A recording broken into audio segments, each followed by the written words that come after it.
the mobile platform that needs to be done can be done in HTML5. Apple's not trying to replace Flash on the desktop with HTML5.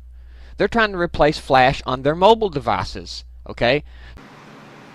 Okay, again, this isn't about Flash on the iPhone, but since that's what Emeek wants to turn it into, we'll have that debate. We'll have that argument. First off, I don't think Flash being on mobile devices is a bad thing, and I think he's full of crap when I say Apple isn't trying to replace Flash on the desktop. The only reason Flash is available on the Mac and not on the iPhone is because if Apple did that, they'd kill the Mac. I'm serious. If they did that, they would kill the Mac. People wouldn't put up, what do you mean I can't go to YouTube? What do you mean I can't go to streaming video? What do you mean I can't go to Ustream and Justin TV? And what do you mean I can't do all of this stuff? They wouldn't put up with it. There's this thing that the mobile device and market should be less. I'm a big firm believer of the fact these devices, for all intents and purposes, are computers today. So we should really be getting rid of the mobile web in general. It should be one internet for all devices, and the device translates it. That should be what it should be. One standard, one internet, not the mobile web and the regular web. Which means at the end of the day, Flash is part of that, even with HTML5.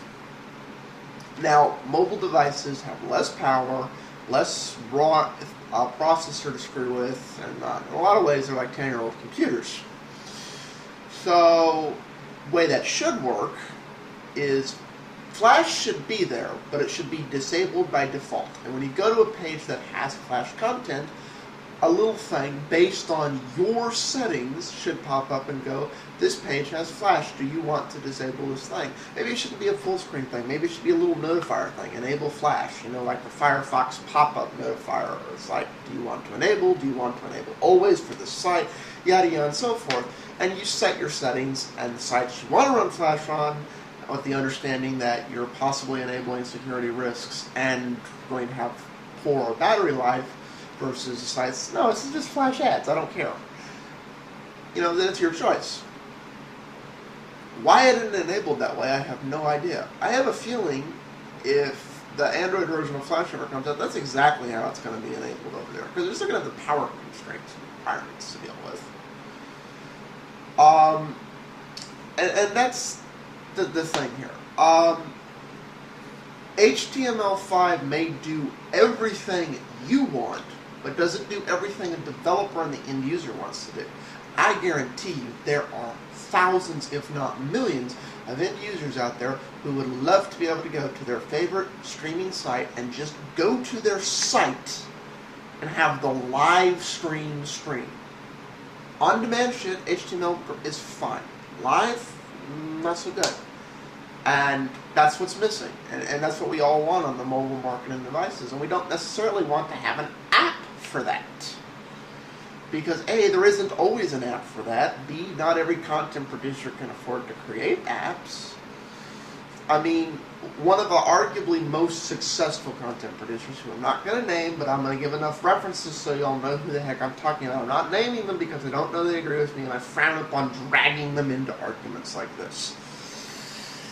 But this person used to work for a company by the name of Tech TV, has a radio show, had things before Tech TV, basically has 20 plus years experience in the media industry and has now just transitioned over to the internet media.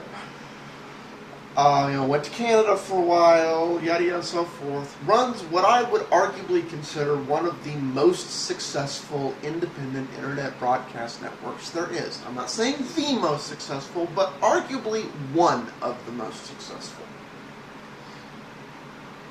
And this person had to jump through some hoops and go hire an outside company to make an iPhone app / iPad app. As a result, by the way, their iPad app isn't free, which they really want it to be. And it wasn't approved overnight, but it is approved now. If somebody this on the ball cannot get through that process quickly and easily, average Joe Schmo doesn't have a chance. Which means Apple is encouraging walled gardens here. And encouraging internet turning into cable TV. Where you have to go through the cable provider. You have to go give money here and money here and money here and money there. That's the problem with cable TV. I create a cable station, then I have to go grease palms every frickin' section, every frickin' area. I have to go give money to get my station on the air. Is that really how y'all want internet broadcasts to work? I mean, I'm biased because I'm an internet broadcaster, but, you know, I'm doing this for fun. I could give a crap if more than 20 people ever watch this. I give a crap more than 5 people, more than 1 ever watch it. But there's people who are actually trying to do serious content like this. And this little war on Flash on mobile devices, which right now is the only solution to doing that, where it can operate autonomously of the marketplaces and truly be free media and truly be autonomous, where they pay the one fee for Flash, and they make sure their player is made to be compatible with everything, but they do the work. They do the work in one place. Y'all really want to prevent that? Y'all really think preventing that's a good thing? Because there's no way to do that in HTML5. If I'm wrong and there's a way to do that in HTML5, somebody forward me the link, forward me the references, forward me the stuff. I'd love to see a way to do that in HTML5 where it's truly free and open standard. But right now, the only solution for that is Flash.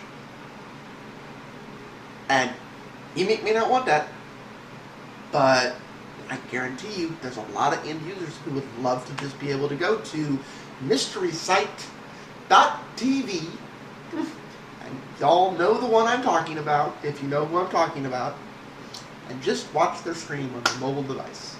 Yes, there's an app for it now. Well, what if it's some other company who didn't have the resources to go hire an outside person? What if it's that broadcaster?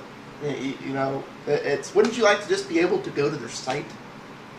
And if they've done their site right, it'll pop up full screen because it'll test, it'll realize you got iPhone or Android or something, whatever. That's a simple logic test to just load a different version of the HTML page. That's no external resources, that's no haggling or going through other companies, that's no sign. And the other advantage to that is it allows all broadcasters doing live streams to cut their stream to 1, at most 2, as opposed to having 4 to 6. Which decreases the cost of doing those broadcasts considerably. No more, if you can't afford a $1,000 a month internet bill, you can't do live streams. Because that's really what it takes. You got to stream to format A, to format B, to format C. It's ridiculous. It should be. I'm sorry. And this is something. It's like literally. Apple is one of the main companies driving Internet A, Internet B. Mobile Internet is different. Mobile Internet should not work like desktop Internet. I don't think that's true. I think Internet should be Internet. There should be the Internet. And no matter what device I'm accessing on, it should be the same Internet. So, sorry to rant there. I took up another part there. I'm going to do only one more part on this. I'm going to go over contradictions, and this is actually an entirely different topic, so it's not really another part, but peace out all.